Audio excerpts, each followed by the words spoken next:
గాంధీ సరోవర్ పెడితే గాంధీని పెట్టండి, మమ్మల్ని ఎందుకు తీస్తున్నారు? సడన్ గా ఈ బిల్డింగ్ కూల్ చేస్తానంటున్నారు. ఎక్కడికి వెళ్ళిపోవాలి మేము? గత వారం రోజులుగా సోషల్ మీడియాలో ఈ మధు పార్క్ అపార్ట్మెంట్ వాళ్ళే కనిపిస్తున్నారు కదా. వాళ్ళు బాధను చూసి అయ్యో పాపం అనుకున్నారు కదా.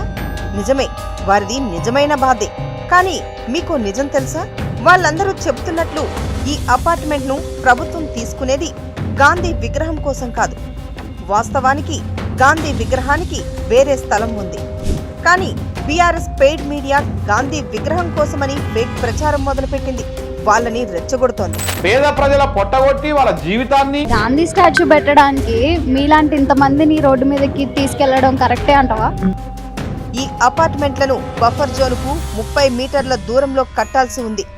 కానీ 9 మీటర్లలోనే కట్టారు.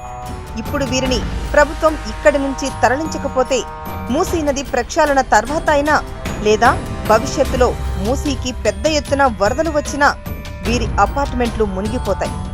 జరిగే నష్టం ఎలా ఉంటుందో చెప్పడం కూడా కష్టం. అది ముందుగా అంచనా వేసినందునే ప్రభుత్వం ముందస్తు చర్యలు చేపడుతోంది. ఉన్న ఫలానా ఖాళీ చేయమనో రోడ్డు మీదకో లాగడం లేదు. వేరే స్థలం ఇస్తాం, పరిహారం కూడా ఇస్తామని చెబుతోంది.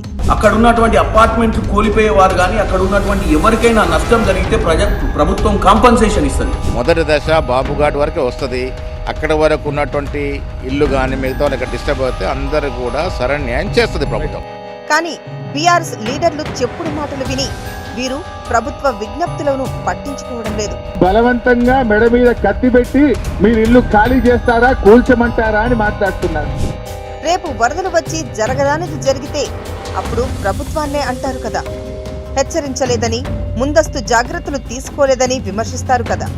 మరి ఆ పని ఇప్పుడే చేస్తుంటే ఎందుకు అర్థం చేసుకోవడం లేదు? స్థలానికి స్థలం, నిర్మాణానికి డబ్బులు కూడా ఇస్తున్నప్పుడు ఇంకా బాధేంటి? మూసీ ప్రక్షాళన చేసేది రేవంత్ రెడ్డి కోసం కాదు కదా, హైదరాబాద్ భవిష్యత్తు కోసమేగా.